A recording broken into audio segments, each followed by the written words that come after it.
독일의 5월 재생에너지 발전 용량이 58.4%에 달했습니다. 빠른 속도로 증가하고 있습니다. 미국의 캘리포니아 주는 재생에너지가 전체 전력망 수의 100%를 초과했던 적이 올해 들어서 한번 있었습니다. 중국에서는 2023년 재생에너지 설비 용량이 50.4%로 50%를 넘어섰습니다. 발전 용량은 아직 발표되지 않았지만 약 35% 예상하고 있습니다. 2022년에는 29.7%였습니다.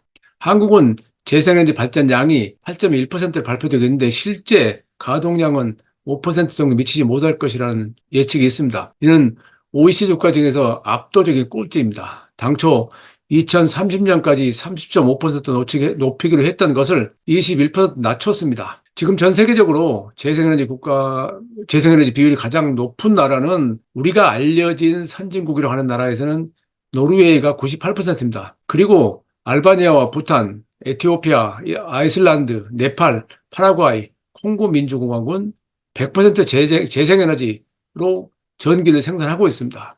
재생에너지는 기후지향을 억제하기 위해서 2015년 파리 협정에서 2050년을 탄소 중립을 목표로 설정한 것 이후에 지금은 변함이 없는 방향입니다. 이걸 지금 왈가왈부할 그런 시간은 없습니다. 대부분의 나라에서는 이거에 대해서 언급을 하지 않고 있을 정도로 확실한 방향입니다. 온실가스 감축은 사실은 환경도 문제지만은 에너지 안보 차원에서 추진되고 있습니다. 독일이 저렇게 빠른 속도로 재생에너지를 추진하고 있는 것은 러시아와 우크라이나 전쟁으로 천연가스 공급에서 많은 어려움을 겪었기 때문입니다. 독일은 2030년 재생에너지 발전 비율을 80%까지 높이겠다고 했던 당초 계획을 더 앞당길 것으로 알려졌습니다. 우리나라는 사실 이런 면에서 굉장히 뒤처져 있습니다. 한국은 1차 에너지 소비량이 비율이 아니고 소비량이 세계 10위입니다. 석탄 수입이 세계 4위라는 것이 단적으로 증명하고 있습니다. 그것은 미세먼지 농도가 OECD 국가 중에서 38개 국가 중에서 가장 높은 1위를 차지하고 있다는 것이 이런 폐해로 나타납니다. 그럼 지금 시점에서 배터리 전기차 판매는 어느 정도일까요? 22년 전기차 판매의 93.4%가 중국과 유럽, 미국에서 이루어졌습니다. 2023년에는 약간의 변화가 있었지만 중국이 550만 대, 유럽이 154만 대, 그중에 독일의 99만 5천 대 정도고요. 미국이 약 110만 대였습니다. 한국은 16만 대였습니다. 미국 시장에서는 최근 들어 배기가스 규제 완화 검토 등으로 인해서 배터리 전기차 판매가 감소세로 유지하고 있습니다. 그 배경은 GM과 포드 등이 수익성 우선하는 전략 때문에 투자를 전환하고 있기 때문입니다. 공장 설치 늘추는 등 그런 것이 대표적이죠. 유럽 시장은 작년 말에 갑작스럽게 보조금을 중단했던 독일의 영향으로 판매가 올 1, 4분기에 줄었습니다. 그런데 4월에 배터리 전기차 판매가 14%로 증가하면서 다시 상승세로 돌아섰습니다.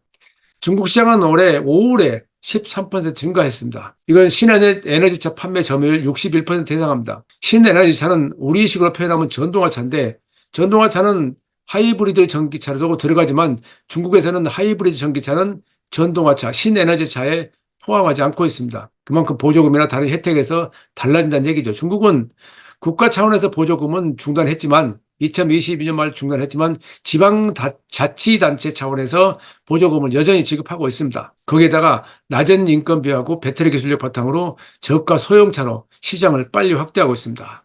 중국은 2023년에 전체 신차 판매가 3,009만 대였습니다. 중국은 국가 차원에서 전기차에 올인하고 있습니다. 그런 상황에서 중국 의존도가 높은 글로벌 자동차 회사들이 전기차 전략을 펼치지 않을 수가 없습니다.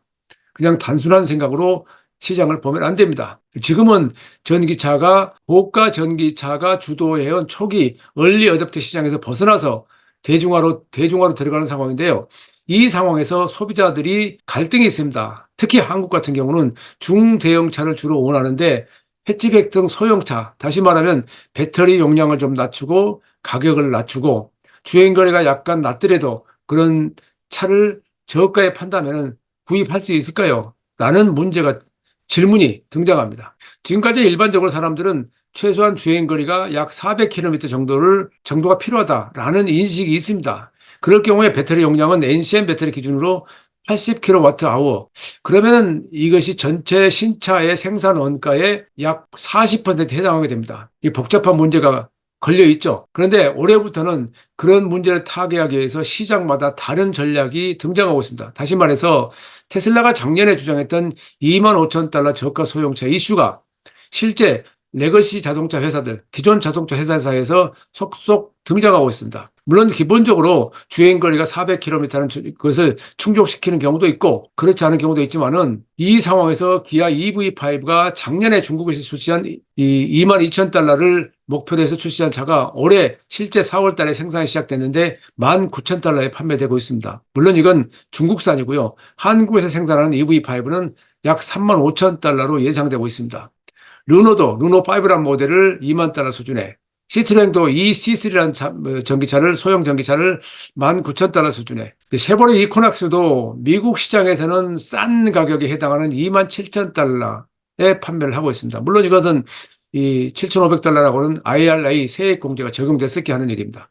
그런데 이보다 더 놀라운 것은 BYD, 중국 BYD가 1만 달러짜리 배터리 전기차를 2025년에 출시한다고 발표했습니다. 아마 그럴 경우에는 배터리 용량을 적어도 40에서 50kWh 정도 낮추지 않을까 생각합니다. 어쨌든 이런 시장 상황에서 자동차 회사들은 그렇다면은 이것을 과연 달성할 수 있을까? 이런 목표를 달성할 수 있을까? 대중화를 이룰 수 있을까 하는 질문이 또다시 등장합니다. 말씀드렸듯이 전기차의 생산 원가는 배터리가 지금은 약 30에서 40%에 달합니다. 배터리는 대부분 외주에 의존하고 있습니다. 여기에다가 자율주행이라든지 SDV, 소프트웨어 전기 자동차 등이 적용되기 시작하면은 반도체가 많이 소요됩니다. 그럴 경우에는 반도체 가격이 생산 원가의 30% 달한다고 합니다. 그래서 그걸 타개하기 위해서 자동차 회사들은 생산 기술 혁신을 추진하고 있습니다. 자동차는 포드가 2021세기 초에 컨베이어 시스템을 도입해서 판매 원가를 파격적으로 낮췄고 그래서 생산 혁신을 이루었죠. 그러던 것이 20세기 말에 토요타가 적기 공급이라고 하는 용어를 등장시켜서 토요타 생산 방식을 만들어서 지금 전 세계 대부분의 자동차 회사들은 그런 형태로 자동차를 생산하고 있습니다. 근데 그것도 지금 한계가 온 거죠. 그래서 테슬라가 제시한 기가 테스팅, 이거 알루미늄 다이 캐스팅 주조 기술이라고 그러는데 이걸 바탕으로 한 이 새로운 생산 기술을 개발하고 있습니다. 테슬라는 그것을 언박스드 프로세스라고 말하고 있고요. 토요타는 자체 추진 조립 라인이라고 표현하고 있습니다. 현대차 그룹도 신제조 혁신이라는 용어로 새로운 생산 기술을 개발하고 있습니다. 근데 이거보다 더 우리가 알아야 될 게 그동안 자동차 산업은 수평 분업이 대세였습니다. 다시 말해서 완성차 회사는 부품을 약 30%만 자체 개발하고 나머지 70%는 외부에서 조달한다는 그런 방식이었습니다. 그런데 테슬라가 우리가 모든 걸 다 하겠다. 그래서 배터리는 물론이고 반도체까지 우리가 모든 걸 다 하겠다. 그런 전략으로 지금 등장한 용어가 수직 통합입니다. 수직 통합은 BYD도 하고 있습니다. 테슬라와 BYD는 타이어하고 유리 빼고는 모두가 생산한다. 그런 원칙을 지금 지키고 유지하고 있습니다. 물론 이것이 완성될 때까지는 시간이 좀 필요하겠죠.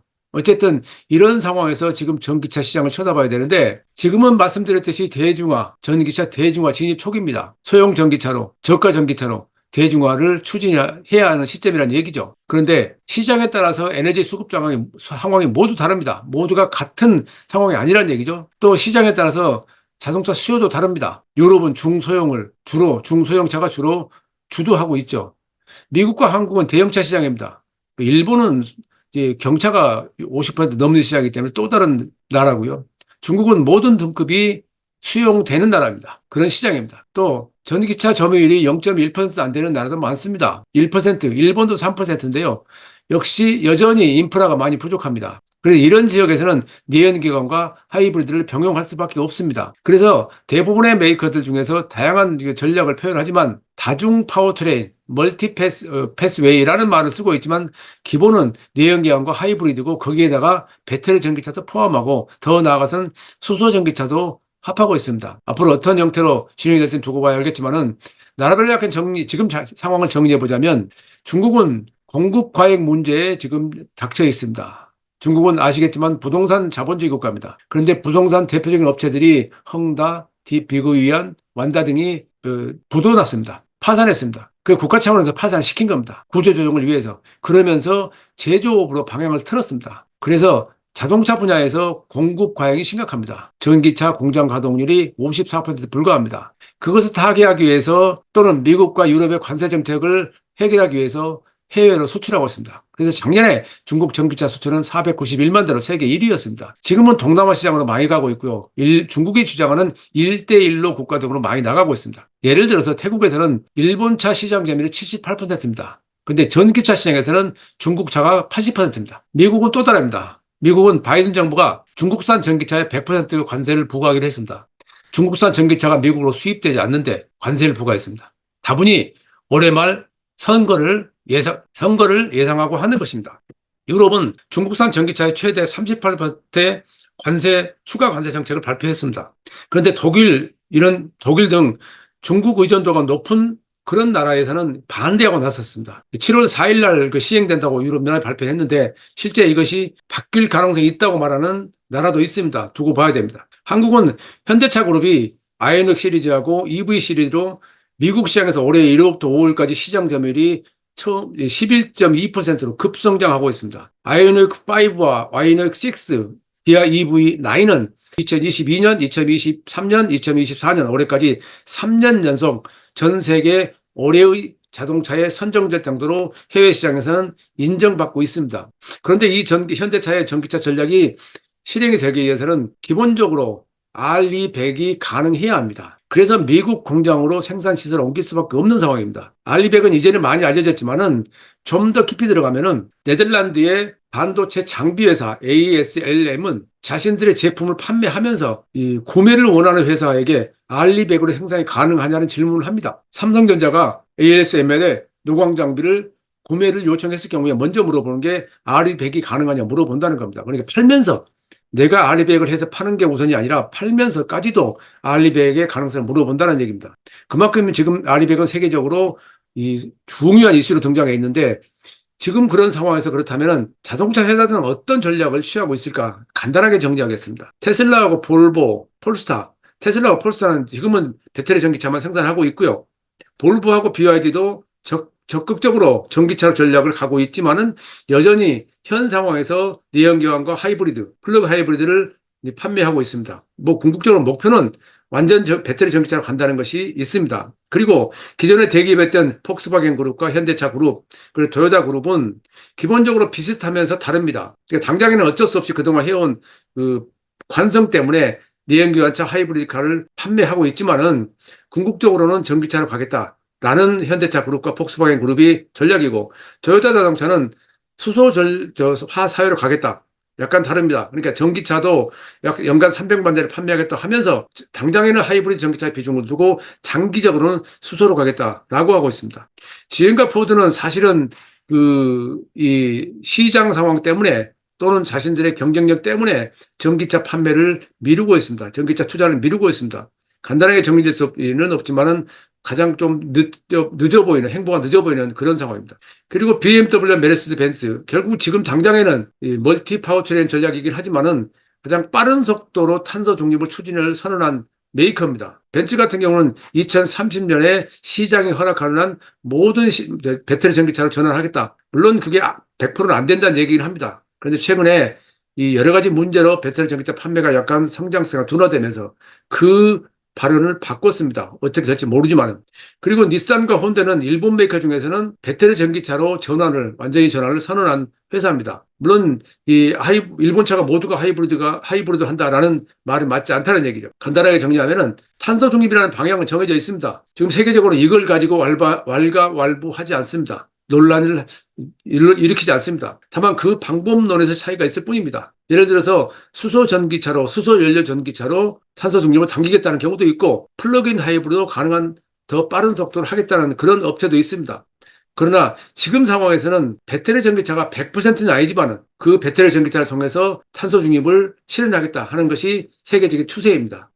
물론 모든 세상 일이 그렇듯이 이것이 어떻게 될지는 앞으로 두고 봐야 됩니다. 가장 큰 것은 지정학적 요건입니다. 다른 말로 하면 정치적 상황입니다. 정치인들이 세상을 망가뜨리고 있습니다. 바이든이 그렇고 시진핑이 그렇고 푸틴이 그렇죠. 트럼프도 그런 비난을 받고 있는 대표적인 존재고요. 세계를 좌우하고 있는 이런 대형 국가들에서 큰 국가들에서 이런 식으로 정치를 했을 경우에 과연 우리가 말하는 순진하게 말했던 이런 탄소 중립이 달성될 수 있을까 하는 의구심이 떠오른다는 전문가들이 많이 있습니다. 세 번째 파일 마칩니다.